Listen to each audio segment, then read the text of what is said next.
the question I'm going to address today is, where do you find clients? And to start off with, the best place that I found clients when I started, so like the first time I went out into business for myself, was actually from a company called Brave New Code. And they do WP Touch Pro, so you've probably heard of them. And they had just really moved over to everything on WP Touch Pro. So they weren't taking client work, and that meant that they just sent it all to me, which was awesome. So it was referrals right out of the gate, because nobody knew who I was yet, outside of some person that was posting on some forum sometimes. And that was absolutely my best round of referrals. They knew about me because I was posting on their forum. One of the guys happened to be local, so we'd had coffee once or twice. But honestly, they didn't really know me even that well. They just trusted that and what did they say at the time? You ask the right questions if you don't know the answer, was the big thing that was to them. So they knew that they could pass off some of their, not necessarily their biggest clients, because they were working on some huge stuff formerly, but some of their medium to smaller size clients, they could pass them off to me. And that I would, if I didn't know the answer, I would at least ask the right questions and know who to talk to. And actually, one of their first client, one of the first clients they ever sent me, is still a client today. And my rates have gone up from say $50 an hour to say 150 to 200. Although I don't bill hourly, which I've said before. So referrals is the best way. How do you get that though? You need to get out and network. And that's something that I see so many tech people not do is get out. They don't get out to network. And that's something that I'm even bad with. I find it tiring to get out and network sometimes, especially going into the big city of Vancouver. Because I live, an hour away from Vancouver in a little farming town where it's not uncommon to smell manure just in the town. And it's still not even small. It's like a 30,000 person town. But still, you need to get out and network. Make sure people know you. And what if you don't? Like, what if there's you just say you were in this little town like me, but there's nothing close. You don't have a big city within an hour drive. Get out on some forums. Get out on, and lots of people say get out on some open source projects and get people to know you. But just get out and connect with people that you think are leaders. And who do you think is a leader? Well, some people think that would be me. So email me, get out and, comment on something that I comment on my blog posts even, right? Or, any other programmer that or someone that's running a successful business that just introduce yourself. Say, hey, I really liked these 3 posts. Here's what I really liked about them. And I'm not sure the size of projects you take, but these are the size of projects that I take. This is where I think my specialty is. If you ever have anything come up that you think would fit me, I'd love you to just pass it on. And the big thing in that email is the first thing you did is you said, hey, I'm a consumer of your content. Really, you could fake it by just grabbing the first, grabbing one post, clicking back a couple pages in the archive, grab the next post, and then grab another one. If you really want to fake it, but maybe I wouldn't suggest that ultimately. But looking at that and saying these are the things these are the projects that I take on, and I refer clients that are too small for me off to an old student of mine at BCIT now, and I actually employ him sometimes as well. But I refer them off to him because we have a connection. I got to see his work and I got to know him. I wouldn't have known otherwise. Like I wouldn't have known this guy from whoever otherwise. But he comments, he sends me emails about my site, and so I get to know him, and I know the quality of work he does on the code side as well from teaching him. Now, advice to competition that undercuts you. You're always going to have it, right?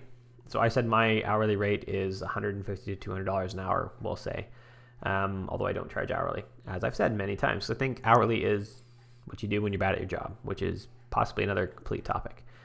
If you want more on that, listen to Art of Value, maybe episode 3 or 4, and that is the one where they talk about why hourly pricing is bad. Anyway, so I don't worry about competition undercutting me. I'm not selling based on the dollar value. I am selling based on the value that I provide. I am selling on the even business consulting that I provide. Because when I go in, I don't go into a project and I'm a developer. I will wrangle things for you. Like I will type code out. I am your extension, your ARM extension that happens to know code. I am essentially a business consultant. I've continued to position myself that way as a consultant that comes in and helps you run an awesome business, helps you, see better marketing opportunities for your business. Let's get more people into your email list, and here's some ways that we can use to do that. And I happen to write code a lot to do that. Although I'm writing less and less, if you're reading my blog. As I record this, November 27th, my blog this week talks about how I'm writing less and less and becoming more of a business owner. So I don't worry about it. I think that you need to sell based on the value that you provide.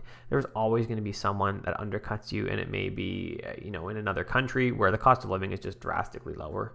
And so you can charge less. I have a friend, Paul, and he lives in Brazil, and the cost of living is so much lower that he charged significantly less than I did last time I looked at it. But he is awesome. I've hired him, I've charged my full rates, hired him to do it, and he does an awesome job. But his cost of living was so low. So it's not necessarily that they are, you often hear people saying don't hire overseas because they're terrible. It's not even that. Paul is from Britain.